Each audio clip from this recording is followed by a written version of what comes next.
ये nuclear strikes हैं, सबसे पहले इसमें इमीडिएटली कितने मरेंगे ये बताओ?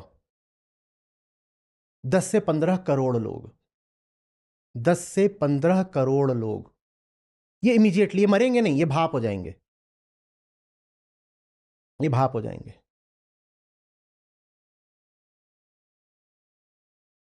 बम अगर मुंबई पर गिरता है तो मुंबई के आगे के जो इलाके हैं, नवी मुंबई से लेकर के और फिर पूना तक, मुंबई तो वेपराइज हो जाएगी, पता ही नहीं चलेगा कि आप आगे के हैं। वहां ये जो खाल है ना, ये खाल बस ऐसे गिरने लगेगी।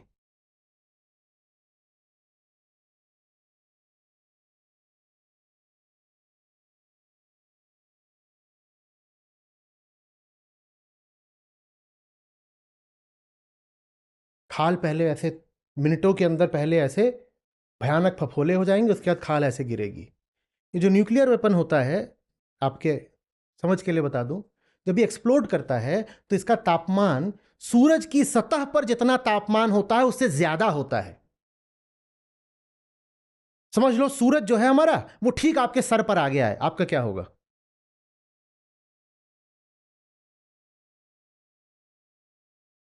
आपका क्या होगा?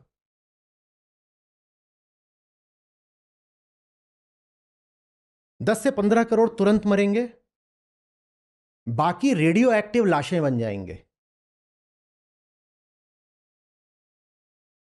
वो किसी तरह अगर जी भी गए, लगभग 30-40 करोड़ और लोग, तो कहते हैं the living will envy the dead. वो कहेंगे हम मरे क्यों नहीं। हिरोशिमा नागासाकी आपको बच्चों की कहानियां जैसे लगेंगे, क्योंकि आज के जो न्यूक्लियर वेपन्स हैं वो हिरोशिमा वाले से तो 100,000 गुना ज्यादा पावरफुल हैं।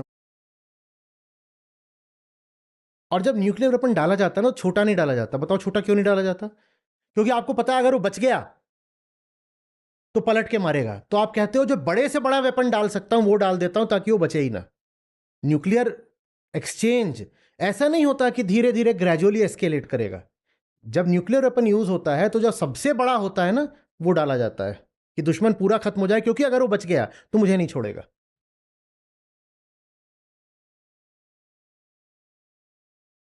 धुआं इतना निकलेगा, इतना निकलेगा, इतना निकलेगा, राख छा गई है, और वो रात सालों तक चलेगी।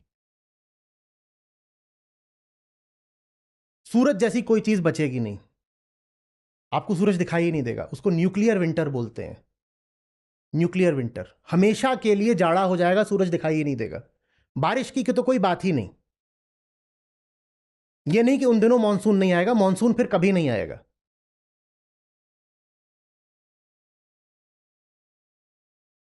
जो बच जाएंगे वो रोएंगे कि हम बच क्यों गए।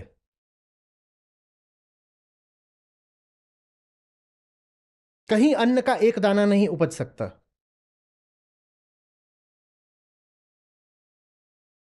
जो रेडियो एक्टिव ऐश है, सूट है, वो जाकर के हिमालय पे पड़ेगी, वहां से वो जो रेडियो एक्टिव ऐश है वो सारी नदियों से प्रवाहित होगी, और ये नदियां जो हमारे लिए प्राण की धारा होती थी वो जहर की धारा बन जाएंगी, हमारी पवित्र नदियां,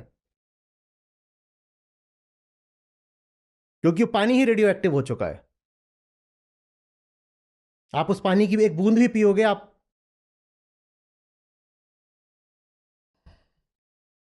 जो लोग धर्म युद्ध की जगह अहम युद्ध करना चाहते हैं उनको ही नहीं समझ में आ रही है बात। मैं टीवी पर देख रहा हूं, वो आ रहे हैं, वो उस दिन भी बोला था, वो ऐसे खिलौना मिसाइलें लेके आ रहे हैं और ऐसे ऐसे कर रहे हैं, टीवी वाले भी दिखा रहे हैं ऐसे जा रहा है, ऐसे मारेंगे। तुमने क्या वीडियो गेम समझ रखा है, मनोरंजन समझ रखा है, क्या है? न्यूक्लियर वेस्टलैंड बन जाएंगे ये दोनों देश हमेशा के लिए, जहां कभी कुछ पैदा नहीं हो सकता और जहां का रेडिएशन पूरी दुनिया को बर्बाद कर देगा।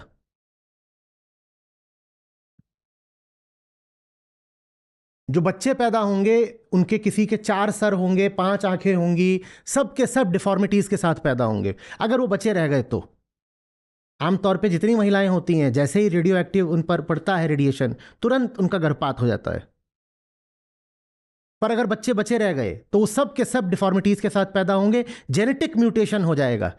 आप आज के लिए नहीं, अगले 500 सालों के लिए ऐसे ही हो गए, आपकी प्रजाति ही कुछ और बन जाएगी। और ये सब अगले 10 दिन में हो सकता है।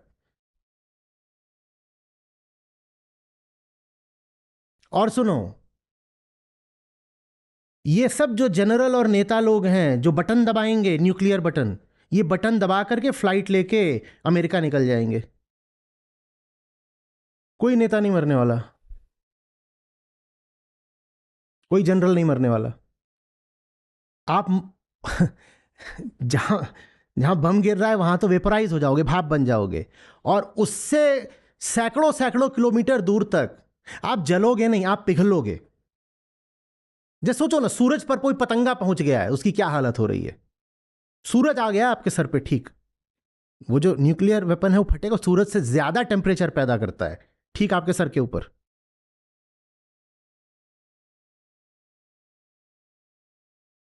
डराने के लिए नहीं बोल रहा हूं, ये यथार्थ है। सुनने में ऐसा लगेगा अरे ये तो क्या ऐसे फैलाकर बता रहे हैं काल्पनिक बात। काल्पनिक बात नहीं है।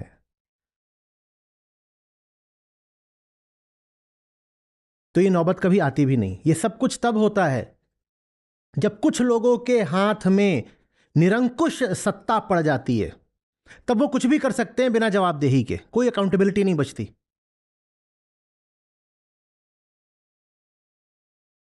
जो बचे भी रह जाएंगे उनके लिए क्या इकोनॉमी, क्या अर्थव्यवस्था,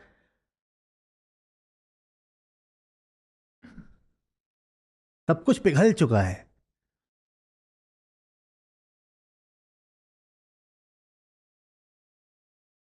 क्या सभ्यता, क्या संस्कृति, क्या ज्ञान,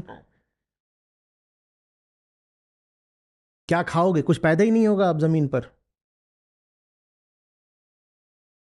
जो बचे रह जाएंगे उन्हें घुसने नहीं दिया जाएगा, क्योंकि उनके शरीर तक रेडियो एक्टिव हो चुके होंगे।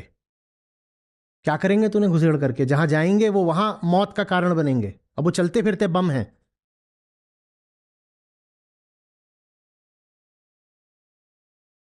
जो बहुत बहुत बहुत दूर रहते हैं वो पाएंगे कि 2 साल 4 साल के भीतर उन्हें कई तरह के कैंसर हो गए। जो बहुत बहुत भी दूर थे उनको भी, मतलब जो सैकड़ों किलोमीटर दूर थे उनको भी। ये है, ये आपको बता करके मैं कुछ साबित नहीं करना चाह रहा, पर दूसरा पक्ष आपके सामने रखा जाए बहुत जरूरी है, क्योंकि अभी आपके सामने सिर्फ हॉक्स हैं जो कि आपको बस आके यही बता रहे हैं कि मार देंगे, गिरा देंगे, फाड़ देंगे।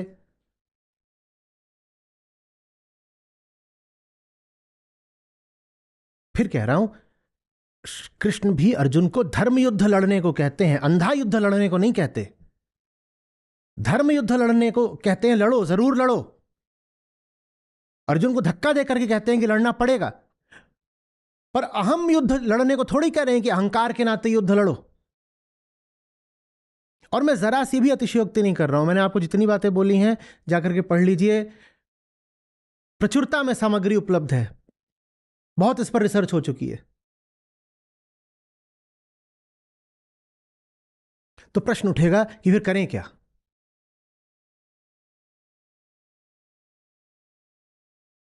देखो, जो पागल होता है, अन्यायी होता है ना, उसको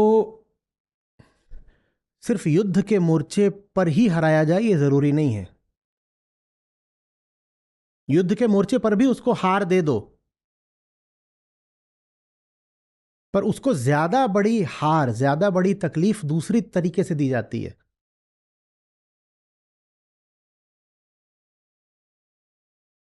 आप एक विकसित राष्ट्र बन पाओ जिसके पास ज्ञान हो, अपने इंस्टीट्यूशंस हो, विश्वविद्यालय हो, शोध हो, रिसर्च हो, क्रिएटिविटी हो, संपन्नता हो, ये असली जीत होगी कि नहीं होगी।